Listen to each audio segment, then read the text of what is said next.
Thanks for watching Afternoon Live. Spring is the season of rebirth, but if you're grieving, you know how difficult it can be to embrace this time of renewal. Here with tips to help you move forward, we welcome back the host of the Soul Talks podcast and author of He's Not Coming Back, Theresa Bruno. It's so nice to see you again. Thank you, Hannah. It's so nice to see you too. I loved being with you last time. I'm Thank you excited for for our having me chat back. today. Yeah, can you remind our viewers a little bit of your own journey through grief? Yeah, absolutely. I am at the 5-year mark of recovering, surviving the suicide of my husband.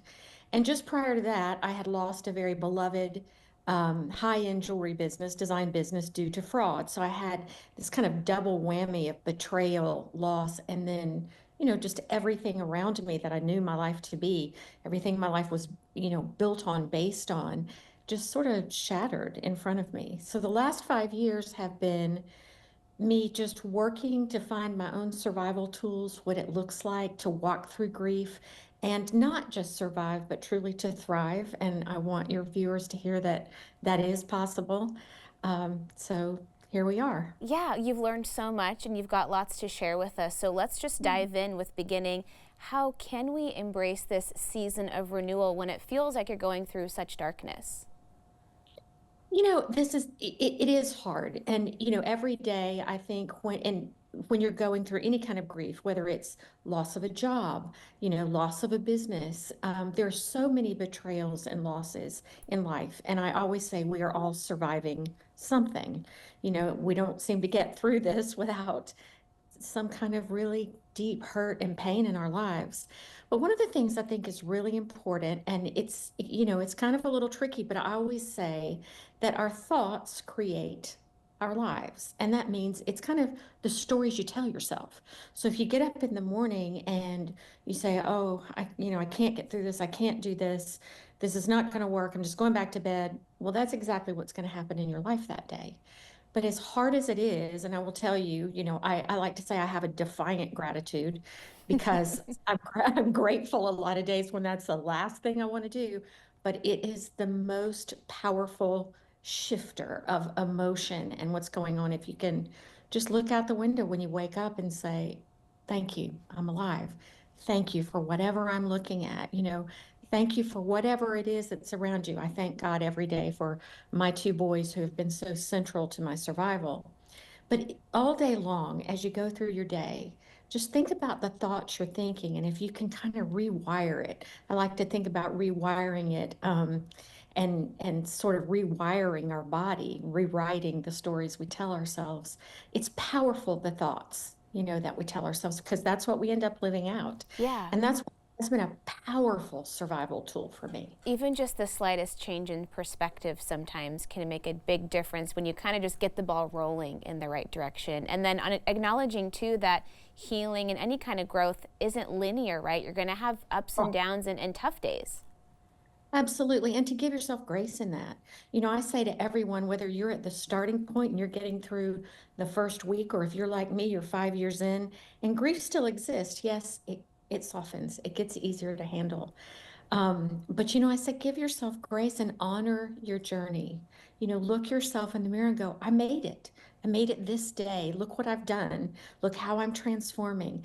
And give yourself a pat on the back, because I think when you can begin to see the little tiny transformations that happen every day as you're coming out of any kind of loss and grief, when you see those little tiny transformations, you begin to see, and I like to think of it in the context of spring, you begin to see little miracles everywhere in your life, if you choose to call it that. You begin to kind of look at your life as a garden, and you begin to see things starting to bloom, and you see places you need to weed. But there are small miracles happening every single day. Just kind of sit back, look at where you've come from, and give yourself grace. I love that analogy. And speaking of, places maybe to focus on getting some weeds out, spring Yes. cleaning really for your soul, right? Getting rid of that stuff that doesn't serve you right now. It really is. I like to think of our lives as a garden, and I kind of draw my garden into quadrants of my spiritual life, my financial business life, my friends, family, community, and then what's going on with me. And I go through this visualization of just trying to see, okay, what does that garden look like? Where do I see flowers popping up, or where do I see a big old rock or boulder or weeds that I really need to pull out? And when you kind of let yourself go down the path that way, I think it allows you to maybe see your life a little, maybe from that 30,000 point view a little bit. And you can go, oh, I can accept that I've got some work to do over here, but I can also accept that I'm going to plant some really beautiful seeds that are popping up fast. Yeah, well, and then even just using the physical nature all around us, right? I know that's been really powerful in your journey as well. Nature has been one of the most unexpected healers for me. And it's something I always loved nature, constantly being out on a hike or going to the nearest beach or anything like that. But I didn't really understand the power of nature to kind of take your pain for you when you get out in it and you just begin, giving your pain to the trees, to the streams, whatever, in a figurative way, but also, your body's moving, you're out there working. Nature begins to heal you again in ways you don't expect.